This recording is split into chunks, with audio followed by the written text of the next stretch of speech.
تیموتی تردول علاقه‌مند به دنیای خرس‌ها بود. اون باور داشت که با یک گروه از خرس‌های قهوه‌ای آلاسکایی ارتباط ویژه‌ای برقرار کرده تا زمانی که خرس‌ها اون رو زنده خوردن. این پایان یک سفر معمولی در اکتبر 2003 بود. امی دوست دختر تیموتی صدای فریاد اون رو در بیرون چادرشون شنید. اون میدید که همون گریزلی هایی که تیموتی 13 سال گذشته رو صرف نزدیک شدن به اونها کرده بود در حال تکه تکه کردن تیموتی بودن و اونها به زودی برای خوردن امی می اومدن. روز بعد یک خلبان قرار بود تیموتی و امی رو سوار کنه، اما به محض اینکه به محل کمپ اونها رسید مشخص شد که کسی برای بردن به خونه باقی نمونده. محل کمپ خالی به نظر می رسید تا اینکه خلبان متوجه شد که یک خرس در حال جویدن چیز غیر عادیه، قفسه سینه انسان. خلبان برگشت و با نگهبانان پارک تماس گرفت. اونها این صحنه رو بررسی کردن و اونچه که بعداً بقایای تیموتی و امی شناسایی شد رو جمع آوری کردن. 2 خرس توی صحنه کشته شدن و بعداً بقایای انسان در معده اونها پیدا شد. در جریان بررسی این حادثه تلخ، مقامات چیزی رو کشف کردند. چیزی حتی ترسناکتر از بدنهای له شده این زوج. در لحظات پایانی زندگی اونها روی نوار ضبط شده بود. ورنر هرزوگ، مستندساز تحسین شده، یکی از معدود افرادیه که به این فایل صوتی گوش داده. حتی با وجود اینکه هرگز برای عموم منتشر نشده، زمزمه‌های مبنی بر افشای اون در گوشه‌های تاریک اینترنت وجود داره. ما میخوایم ببینیم که چه چیزی باعث شده این خرس‌های گریزلی رفتار تهاجمی از خودشون نشون بدن. چرا به تیموتی گفته شد که خرس‌ها رو قبل از ماه اکتبر ترک کنه؟ اشتیاق به خرس‌ها و اینکه چگونه تیموتی به شدت از حفاظت از اونها حمایت میکرد.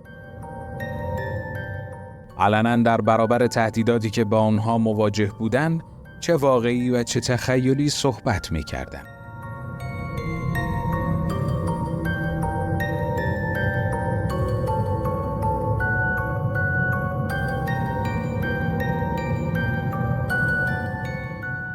تیموتی توی دوران جوانی خودش تلاش کرد تا توی جامعه انسانی جا بیفته. دانشگاه رو رها کرد و به اعتیاد به الکل، اعتیاد به مواد مخدر و سوء مدیریت سلاح گرم رو آورد. توی سن 32 سالگی در اولین سفرش به آلاسکا برخورد با یک خرس گریزلی به او احساس هدف و تعلقی داد که هرگز در بین مردم پیدا نکرد.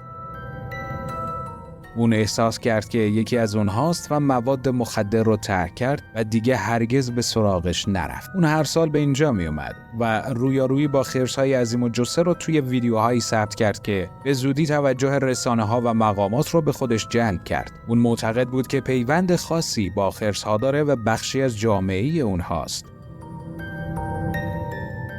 اما ارتباط اون با خرس‌ها به طور فزاینده‌ای بی‌پروا می‌شد. پس از هشدارها و استنادهای فراوان، مقامات در سال 1998 قانون جدیدی رو منتشر کردند که به نام قانون تردول شناخته میشه، که بیان میکرد که کمپداران باید هر چند روز یک بار کمپ خودشون رو جابجا کنن تا خرس‌ها به حضور اونها عادت نکنن.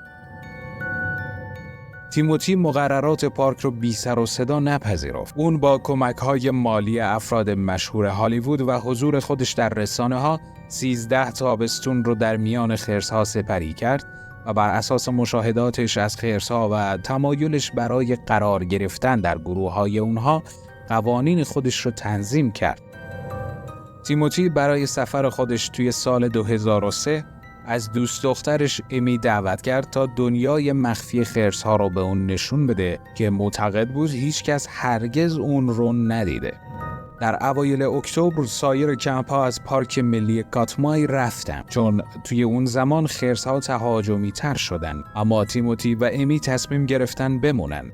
تیموتی برای پیدا کردن محل خرس مورد علاقه خودش وسواس داشت. برای همین اونها اردوگاه خودشون رو به مکانی که مسیر بسیاری از خرس‌ها بود منتقل کردند. کمپ نزدیک دریاچه‌ای پر از ماهی قزلالا بود که خرس‌های گرسنه رو به اون سمت می‌کشوند. به خصوص که زمان خواب زمستانی خرس‌ها نزدیک می‌شد و اونها به شدت به دنبال غذا برای افزایش وزن بودند. حدود ساعت 12 ظهر روز 5 اکتبر، 24 ساعت پیش از اینکه یک هواپیمای بوش قرار بود اونها رو ببره، اونها از طریق تلفن ماهواره‌ای خودشون با یکی از دوستانشون تماس گرفتن و این آخرین باری بود که کسی با این زوج صحبت کرد. شواهدی که بعداً پیدا شد نشون میده که باران شدیدی میبارید. امی توی چادر مشغول تهیه تنقلات بود که صدای تیموتی را از بیرون شنید که اون رو صدا میزد. اولین غریزه امی روشن کردن دوربین بود، اما به زودی صدای تیموتی به فریادهای ناامیدانه تبدیل شد. امی دوربین در حال ضبط رو بدون برداشتن درپوش لنز داخل چادر رها کرد و بیرون اومد. متوجه شد که یک خرس عظیم 450 کیلوگرمی به تیموتی حمله کرده. تیموتی با فریاد کمک میخواست و از اون میخواست که خرس رو بزنه تا اون رو بترسونه. امی به اون گفت که نقش مرده ها رو بازی کنه، اما خرس از ترس به اون حمله میکرد چون گرسنه بود. تیموتی که متوجه شد وضعیتش ناامید کننده است، به امی گفت که خودش رو نجات بده. این زوج هیچ گونه اسپری یا هیچ وسیله بازدارنده خرس که ممکن بود جون اونها رو نجات بده همراه خودشون نداشتن. هیچ کس نمیدونه امی پس از حمله تیموتی چه مدت زنده مونده. فقط چند دقیقه پس از شروع ضبط فریادهای تیموتی قطع شد و نوار تموم شد. اما هر دو جسد 24 ساعت بعد توسط خلبانی که قرار بود اونها رو به خونه منتقل کنه پیدا شد.